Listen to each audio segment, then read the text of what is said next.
Hello, hello mon ami, heureux de te retrouver dans cette nouvelle émission Face à Face. Au travers de cette émission, Dieu challenge, Dieu parle, Dieu métamorphose et je suis certain que Dieu a une parole pour toi. Je suis avec un invité spécial, Steve Razier. Bonjour Yanis. Merci Steve d'être là, je suis dans la joie en fait. C'est partagé, c'est moi. Je suis dans la joie, tu sais, avant de te rencontrer, on m'avait déjà parlé de toi depuis des années, de cette carrière, et tu vas en parler, dans laquelle tu étais. Mais merci d'être là. C'est un honneur, un privilège de pouvoir t'accueillir ici sur ce plateau de l'émission Face à Face. Est-ce que tu peux te présenter en quelques mots ? Oui, Steve Razier, originaire de la Martinique. Et on salue tous les Martiniquais. Yes. Né d'un foyer... En fait, je suis métisse, donc ma mère canadienne, mon père martiniquais, marié à une sublime épouse. Et on la salue. Kétia, oui, qu'on salue. Il y a mes enfants, père de 2 enfants, Raphaël et Laina. Et puis, un homme qui aime le Seigneur, qui aime servir Dieu et qui a eu un cheminement particulier. Teinté de beaux témoignages, mais également de certaines épreuves qui, je crois, m'a rendu que plus mature dans ma relation avec le Seigneur. Tu t'es converti à quel âge ? 21 ans. 21 ans. Oui. Alors, comme je le disais, on m'avait parlé de toi parce qu'à l'époque, j'avais sorti une mise en scène de mon témoignage et on m'a dit, il faut que tu connectes avec ce gars, il est dans le milieu du show business. Oui. C'est vrai, c'est pas vrai ? C'est vrai, j'ai eu un cheminement particulier. De vocation pastorale, mais mon ministère était vraiment les arts et médias. Donc, c'était pas trop... c'est un ministère non conventionnel. Et tu étais pasteur dans le show business, c'est ça ? Oui, exactement. Les gens m'appelaient pasteur, même s'ils n'étaient pas croyants, mais j'étais reconnu comme étant un pasteur dans le milieu. Et tu as le droit de nous dire avec qui tu as travaillé ? Oui, certainement, même si ce n'est pas des choses... Mais c'est public, donc j'en parle.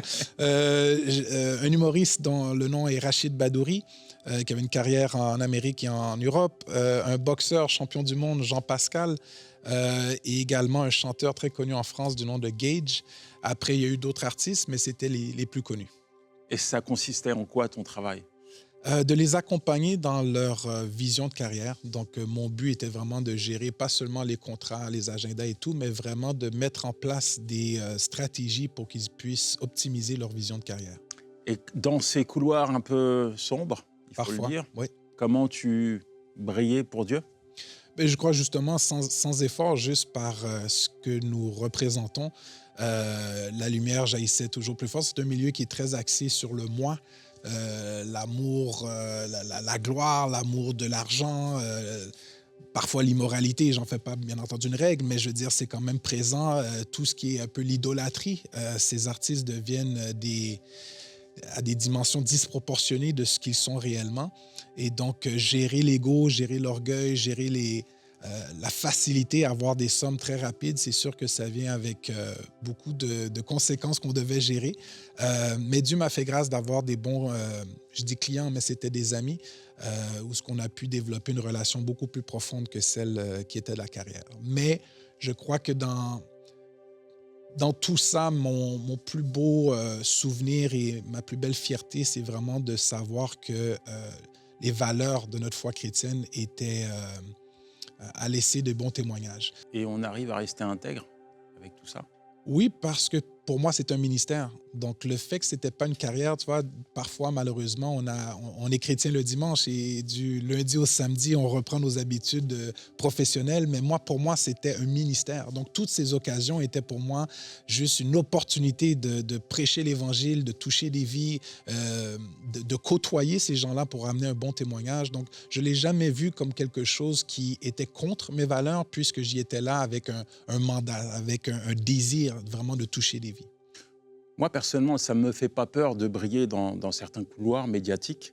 Mais je sais aussi qu'il y a beaucoup de jeunes, moins jeunes d'ailleurs, qui ont des dons de la part de Dieu et qui sont appelés à briller, se distinguer au travers des médias et du show business.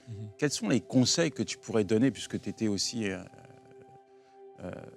positionné comme ça, quels sont les conseils que tu pourrais donner à quelqu'un qui s'engage dans le show business, acteur, chanteur, rappeur ou autre ? Il y aurait deux grands conseils. Le premier, de ne pas mépriser la préparation. Malheureusement, souvent, on voit des opportunités et on les prend avant d'être préparé. Et je trouve que c'est dommage parce que si euh, on ne respecte pas les saisons dans une vie, on peut même avorter une destinée. Je crois que si tu n'es pas préparé et tu rentres dans un milieu aussi hostile, malheureusement, il peut y avoir des tentations, il peut y avoir des épreuves que tu ne peux malheureusement mal gérer et qui peut t'amener même à t'éloigner de la foi. Donc, je crois que lorsqu'on est appelé dans ce genre de milieu, et tout le monde a un appel, mais peu importe le milieu, on se doit de vraiment prioriser notre préparation dans le Seigneur.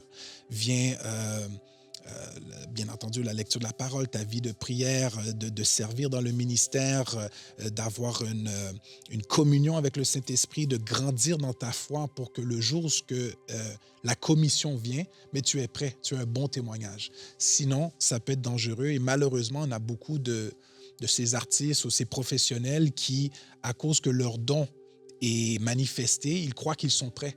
Mais malheureusement, ils n'ont pas le caractère pour devoir vivre dans des milieux un peu plus costauds. Donc ça serait ma première recommandation, de ne pas mépriser la préparation pour l'appel. Et le deuxième, je crois, c'est de faire la distinction entre l'appel et le ministère. Très souvent, on croit que notre appel est notre ministère. Donc, j'ai un appel comme médecin, et voici, je suis médecin, j'exerce la médecine. Mais la médecine n'est pas ton appel. En fait, la médecine n'est pas ton ministère. La parole de Dieu nous dit dans 2 Corinthiens 5, 18 et 19 que nous avons reçu le ministère de la réconciliation. Et donc, nos appels sont distincts, mais on a tous le même ministère. Donc, que ce soit dans le foot, comme architecte, comme médecin, peu importe les disciplines, peuvent différer, mais on a le même ministère de toujours être une extension du Seigneur pour ramener une réconciliation entre la création et son Créateur. Donc ça, je crois que si on ne fait pas la distinction et on croit que nos appels est notre ministère, on va croire que je suis chef d'entreprise, Dieu m'a béni, Dieu m'a donné un bon statut et le royaume de Dieu avance. Mais le royaume de Dieu avance pas, ton royaume avance. Mais le royaume de Dieu avance lorsque les cœurs sont convertis au Seigneur et lorsque vraiment on voit la volonté de Dieu dans tous ces secteurs. Donc, je crois que ça, c'est l'autre danger, qu'il faut vraiment faire la distinction entre notre appel et le ministère. Si on embrasse notre appel au temps du Seigneur, mais c'est pour réconcilier des cœurs à Christ. Et non, et je ne parle pas de crier dans ton milieu de travail ou porter des t-shirts Jésus-Christ sauve, mais d'avoir au moins cette sensibilité que Dieu t'a placé là pour vraiment être une extension de sa grâce dans ces milieux. Qu'est-ce qui fait qu'à un moment donné, tu vas arrêter justement cette carrière? En fait, je crois qu'elle a changé. Il y a eu un événement particulier dans ma vie où j'étais tellement impliqué dans mon ministère local auprès de que je considérais mon pasteur à l'époque. Et bon, l'Église a été éclaboussée par les médias. Et une des choses que les médias mentionnaient, c'était que cette Église recrutait des artistes. Et là, ça venait me chercher moi personnellement parce que j'étais le seul qui exerçait le ministère dans ce milieu. Et donc, ils ont mis ma photo, les photos de mes clients. Et donc, puisque j'avais un ministère qui était non conventionnel, j'ai jamais trop cru à l'évangélisation par le dimanche matin parce qu'on a notre culture, nos façons de faire. Donc, moi, j'amenais plutôt l'évangile dans leur milieu de travail ou dans leur maison et c'est là que je les formais. Et j'enseignais la parole à plusieurs personnes influentes. Et alors, je me disais que lorsqu'ils vont voir ce titre, ils vont me dire « Ah, c'est pour ça qu'il me prêchait Jésus. Il voulait mon argent. » Parce que le titre de la page Frontispice, c'était « Une église obsédée par l'argent ». Et donc, c'était très costaud et on connaît le climat du Québec face à la religion et tout. C'était vraiment une attaque à mes convictions chrétiennes. Et donc, j'ai décidé de sortir publiquement et de défendre ma foi concernant que ce soit les finances ou mes convictions. Et surtout de protéger mon intégrité parce que lorsque j'enseignais la parole, ce n'était pas motif d'argent ou d'avantage, c'était vraiment pour amener le Seigneur à ces gens. Et donc, cette décision de sortir publiquement m'a amené à... Je savais très bien que les médias en voulaient à mes artistes.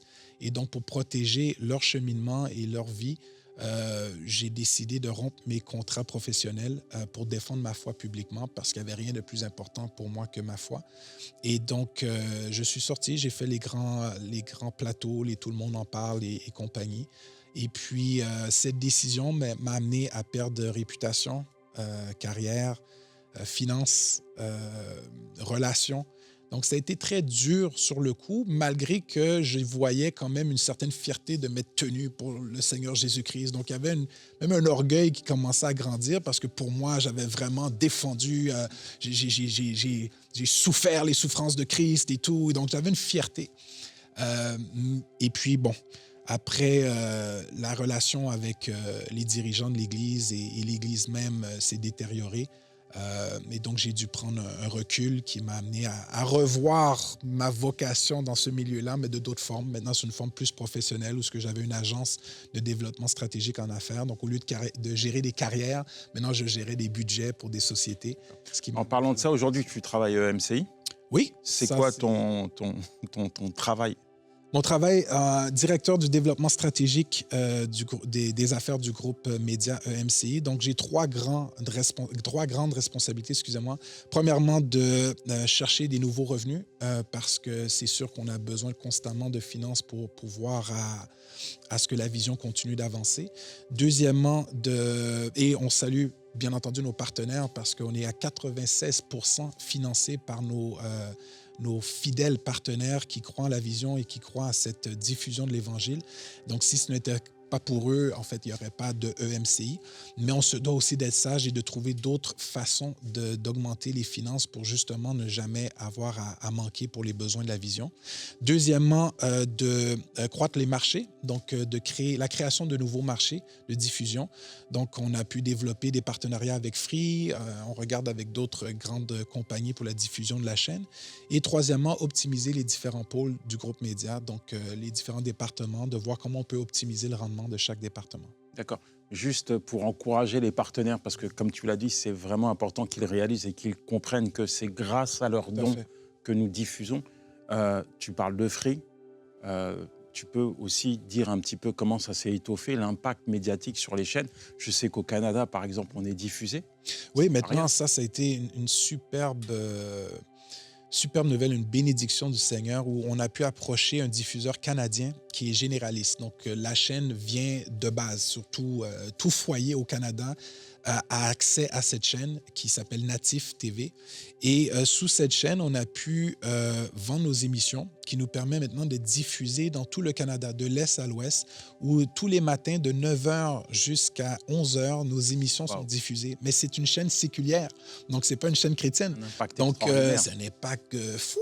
Et on a maintenant des gens dans les hôpitaux qui n'ont pas le câble, mais ils ont accès à la chaîne puisque c'est une chaîne généraliste qui voit les émissions chaque matin. On a des témoignages de prisonniers qui n'ont pas le câble en prison, mais qui ont accès à la chaîne et ils nous parlent de conversion et de comment les émissions les a touchés.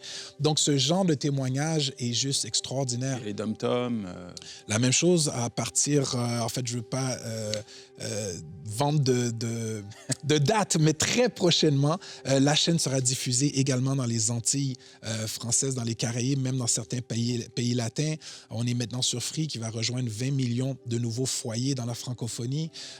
On est bien entendu très fort en Afrique et en Europe. Donc, vraiment de voir la diffusion. Exponentielle. C'est extraordinaire. Et de voir les témoignages, parce que ce n'est pas juste qu'on diffuse des émissions, mais c'est de voir des vies transformées, des malades guéris, des personnes délivrées, des gens restaurés. Le royaume de Dieu se propage. Vraiment, vraiment. Bon, Steve, yes. On sent que tu es plein de ressources. Tu es également pasteur. Oui. Ça, c'est ton ministère. Oui. Quelle est ta vision aujourd'hui? Je sais, on en parle, on discute et je la trouve très pertinente, très incisive, très réaliste.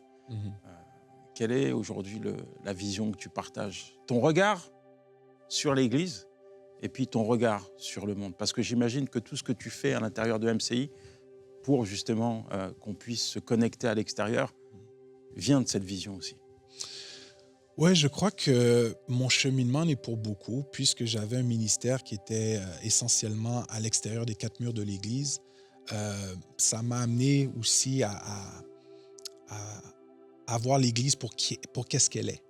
Et malheureusement, je crois que on a déresponsabilisé l'Église avec le temps. Je crois que l'Église, sa responsabilité, j'en parlais justement sur un autre plateau récemment, la responsabilité des dirigeants, des pasteurs d'une église devrait être de paître le troupeau. J'appelle ça les 3 P. Donc, 1, paître les troupeaux, Actes 20, 28. 2, perfectionner les croyants en vue de l'œuvre du ministère, Éphésiens 4, 12. Et 3, présenter tout chrétien en maturité en Christ. Et malheureusement, c'est comme si on a un peu négligé ces 3 P pour un autre P qui est la prédication dominicale. Et on croit que si on a un bon service et qu'il y a de l'onction et que la parole est bien, on a nos 3 points, on a vraiment notre message topique et vraiment on a vécu que les besoins individuels de chaque personne sera comblés. Ce qui est totalement erroné. On peut avoir un bon temps, on peut être édifié, mais chacun on a des problèmes selon notre cheminement. Et je crois que seul l'accompagnement d'un croyant va l'amener justement à se développer. Et malheureusement, on a déresponsabilisé le croyant également, qui a une responsabilité de faire des nations des disciples, de réconcilier la création à son Créateur, comme je l'ai dit dans 2 Corinthiens 5, 19. Et malheureusement, on a la responsabilité plutôt à être au poste dans un département le dimanche matin. Ce qui est bien, on se doit de servir, mais ce n'est pas que ça, le ministère. Le ministère se voit vraiment 24/7, donc chaque jour de la semaine, mais on n'a pas su former des ambassadeurs de Christ. On a formé des bons serviteurs du dimanche, mais malheureusement pas ceux qui ont ni le caractère ni la compréhension du champ missionnaire. Et donc, cette déresponsabilisation a malheureusement coûté beaucoup à notre mandat sur la terre d'aller faire des nations des disciples. Et donc, ma vision maintenant de l'Église ou du pastoral, je considère et je trouve que c'est très important de se réunir et d'être édifié, d'être encouragé et de partager des valeurs. Mais je crois qu'on se doit aussi de perfectionner des croyants pour l'œuvre du ministère. En fait, les leaders, nous, on devrait être en coulisses. Ceux qui devraient faire le ministère et être des grands personnages, ce sont les croyants, ceux qui sont là pour l'œuvre du ministère. Maintenant, notre responsabilité, c'est pas d'acclamer les bons sermons qu'on livre le dimanche matin, mais c'est plutôt d'être justement formé pour les messages qu'on va amener du lundi au samedi. Donc, je crois que cette déresponsabilisation de l'Église a malheureusement amené une Église où ce qu'on a maintenant une sécurité, un confort, et ça, malheureusement, freine la lancée de la prophétie que Christ a annoncée comme Église. Mais si tu devras annoncer, oui, ce message, le partager à quelqu'un dans l'Église, tu l'adresserais à qui? Le message... À l'Église avec un grand E, ou quand tu dis déresponsabiliser l'Église? Oui, c'est le grand E, je crois. Et en fait... Parce que... les pasteurs, tu as des pasteurs, ils font tout ce qu'ils peuvent, ils mettent leur vie sur l'autel du sacrifice, mais après, ce sont que des hommes avec leurs capacités et leurs limites. Donc, je pense que, et quand on le voit aussi, c'est que c'est trop facile pour les chrétiens, on se dit, c'est le pasteur qui doit faire ça. Il y a aussi beaucoup de chrétiens croyants qui mettent justement l'emphase sur le pasteur et qui attendent que le pasteur réponde à tel ou tel besoin à leur place. Et je crois que la maturité d'un chrétien, c'est justement de se sentir responsable de l'œuvre de Dieu. Si on les a formés, si on leur a dit qu'ils ont une responsabilité, c'est de faire des nations des disciples et non pas d'être fidèles à tous les dimanches. Là, tu as tout à fait raison. Mais si on les a enseignés justement, ou si on ne les a pas enseignés cela, on les a plutôt enseignés à être fidèles au message et au service extraordinaire qu'on a tous les semaines, c'est là que malheureusement, on ne peut pas blâmer quelqu'un qui ne connaît pas la vérité. Donc, je crois que, et je suis très d'accord avec toi, je ne suis pas en train de cibler les efforts ou le désir des pasteurs de faire le ministère. Je crois juste que l'Église aujourd'hui doit se poser des questions. On doit se dire, est-ce que nous sommes efficaces de la manière avec laquelle on fonctionne? Et on a pu le voir avec la pandémie, plusieurs églises malheureusement ont fermé. Pourquoi? On ne peut pas fermer une église. On peut fermer un lieu de culte. On ne peut pas fermer l'église. L'église, c'est sa communauté. Mais c'est parce qu'on a malheureusement une mauvaise compréhension de qu'est-ce que l'ecclésia du Seigneur. Et je crois que si on se pose des questions sur... et ça, je te le disais avant l'émission, toute grande organisation se doit de se poser des questions pour optimiser le rendement. Toute révolution, que ce soit la révolution agricole, économique, sociale, de l'intelligence et technologie, ont su modeler différentes organisations. Mais malheureusement, c'est comme si l'Église, on a arrêté de se poser des questions. On s'est dit que c'est comme ça qu'on le fait, on va continuer à le perdurer. Mais même l'Église primitive a dû se poser des questions. La création du diaconat est venue par un enjeu sociétal qui était justement un problème démographique. Après ça, le salut maintenant aux non-juifs a amené un changement de l'Église primitive. Donc, on se doit, avec les enjeux sociaux qui nous entourent, de savoir à se poser les bonnes questions pour se dire, est-ce que nous sommes vraiment optimales dans notre façon d'exercer le ministère? Alors, je t'entends, pasteur. Merci. Ici, on donne l'opportunité à tout à chacun de s'exprimer aussi. Et je vais te demander un petit exercice spontané comme ça. C'est de regarder la caméra. Tu vois, la caméra, c'est une église. Et si tu as en 3 minutes, quel est le message que tu aimerais faire passer aujourd'hui? D'ailleurs, c'est un message que tu fais passer partout où tu vas. Quel est le message aujourd'hui que tu voudrais faire passer à l'église? C'est pas moi que tu regardes, c'est la caméra.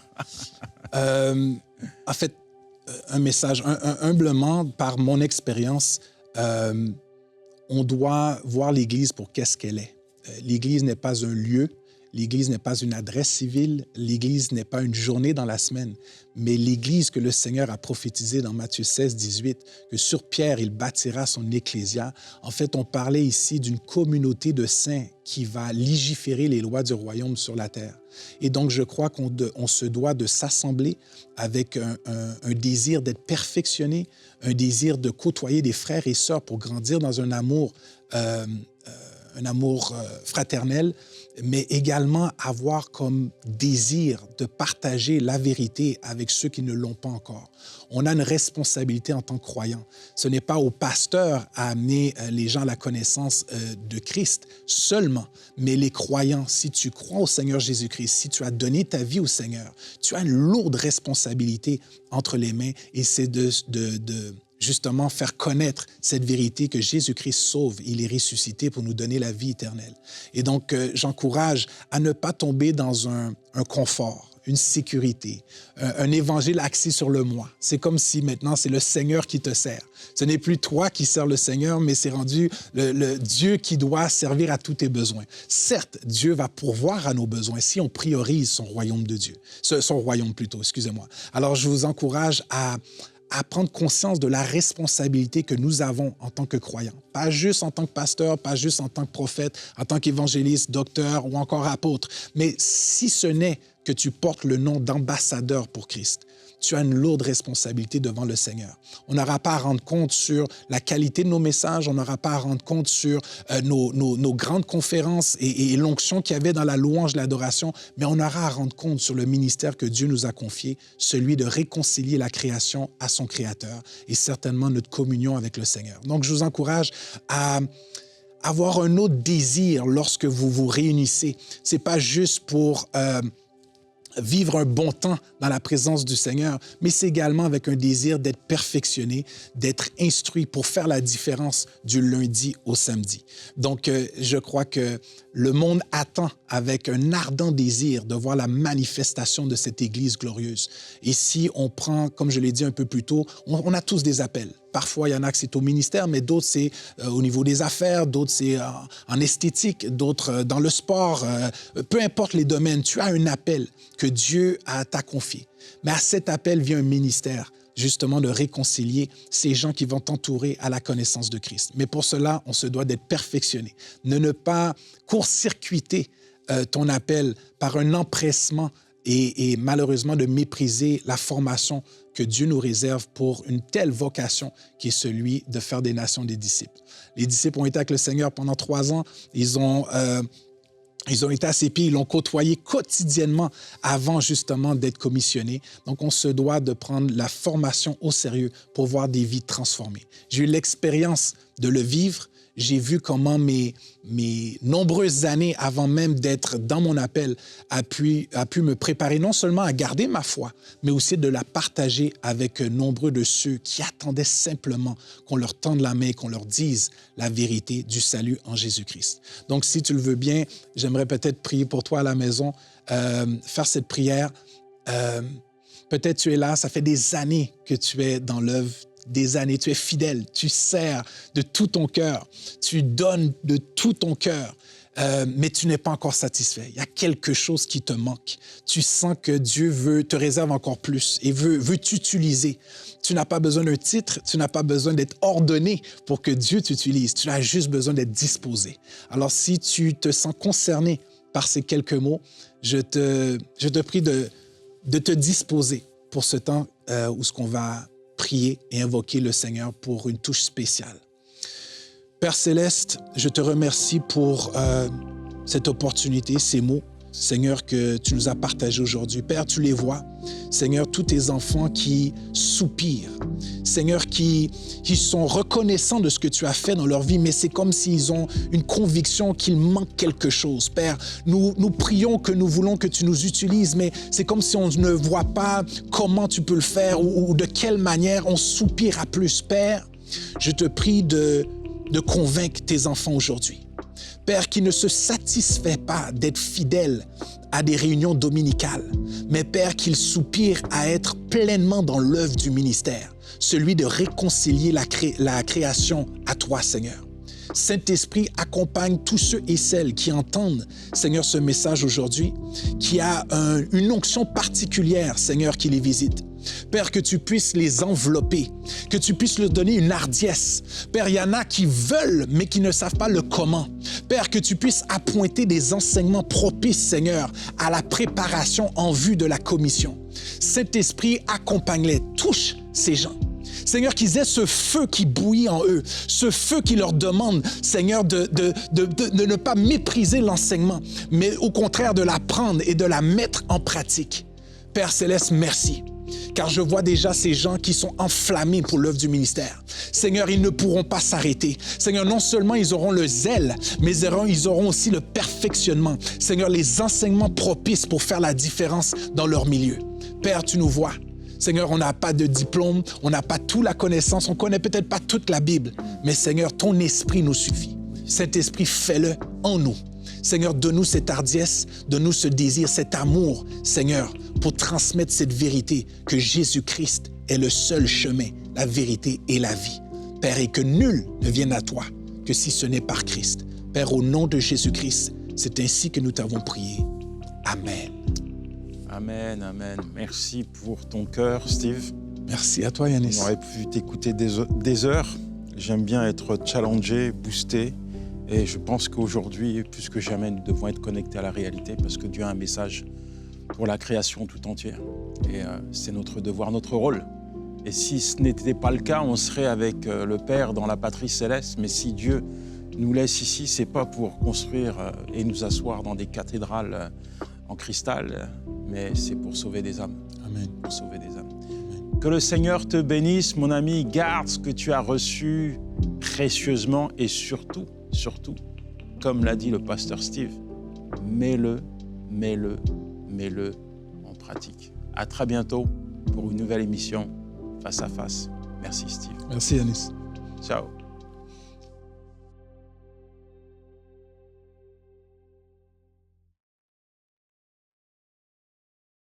Bonsoir, je m'appelle Lo, j'ai 28 ans et Dieu m'a guéri de l'infertilité. Il faut savoir que j'ai été en couple pendant 4 ans, il y a 3 ans, et on n'a pas réussi à avoir d'enfant. C'est quelque chose qui était très compliqué pour moi parce que le rêve de ma vie, c'était de devenir mère. Donc j'ai décidé de faire une batterie d'examen.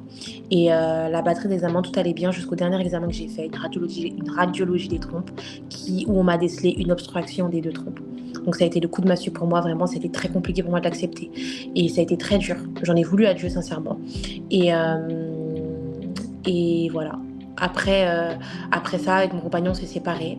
Et quand il y avait des lives de prière, je priais toujours pour mes trompes, mais j'avais comme accepté en fait cette situation et je me disais que dans tous les cas, avec la science actuelle, bon, des trompes bouchées, c'est pas trop compliqué. Il suffit de, voilà, l'insémination au FIV et ça passera. Mais j'avais accepté mon sort, entre parenthèses. Le live de 2 ans après, le live de MC arrive. Le MC est une chaîne que je suis énormément, donc je me suis dit, allez, cette semaine-là, je vais me rapprocher de Dieu. Et je vais suivre les lives. J'avais pas pour but de guérison ou quoi. Je voulais juste suivre les lives et me rapprocher de Dieu.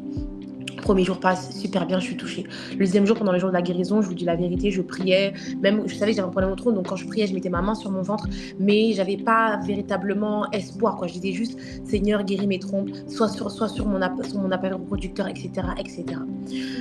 parce que je savais que la semaine d'après, je devais refaire toute une batterie de... Tous les examens que j'avais fait il y a 2 ans, il fallait que je les refasse parce que j'avais changé de gynécologue et que j'avais eu d'autres problèmes gynécologiques entre-temps. Et donc, la semaine des miracles est passée. La semaine d'après, j'ai passé mes tests. Tous les tests, les premiers tests étaient bons comme il y a 2 ans. Et le dernier test que je redoutais, la radiologie des trompes, est arrivé. Je ne m'attendais pas à un changement de résultat, mais je voulais juste que ça me fasse moins mal. Et pendant la radiologie, le docteur m'a dit « Madame, vous n'avez rien aux trompes. Vos trompes vont parfaitement bien. Il n'y a plus du tout d'obstruction. » Je rends gloire à Dieu pour ça. Oh, wow! Dieu peut faire de choses incroyables. À travers cet instrument EMCI TV, on ne peut pas imaginer jusqu'où le Seigneur peut aller, jusqu'à combien de gens le Seigneur peut toucher, jusqu'à dans quel pays il peut aller, jusqu'à quel point il peut affecter les vies. Les corps sont guéris, les âmes sont transformées, les esprits sont bouleversés, baptisés du Saint-Esprit. Dieu veut utiliser EMCI TV. Et il voudrait que vous et moi, nous puissions marcher ensemble et aider cette œuvre à atteindre ses buts. Notre plus grand rêve, c'est que chaque maison dans la francophonie et même chaque téléphone, chaque outil ait le nom de Jésus prononcé. Et à travers ces outils, les peuples soient enseignés et préparés à son retour. Devenez donc partenaire avec nous pour accompagner cette œuvre à se réaliser. Pour devenir partenaire avec EMCI TV, simple. Allez juste sur emcitv.com/don. Vous trouverez un formulaire, remplissez-les avec votre cœur. Selon ce que le Seigneur vous mettra entre vos mains, donnez ce que Dieu vous donnera. Et nous, tout ce qu'on va faire, c'est foncer avec l'évangile de Christ en ayant votre support. Alors, nous comptons sur vous. Devenez partenaire dès maintenant. Bienvenue dans la famille de EMCI TV. Dès maintenant, rejoignez la famille des partenaires qui donnent pour voir des vies transformées partout dans la francophonie. Pour faire votre don, rendez-vous sur emcitv.com/don.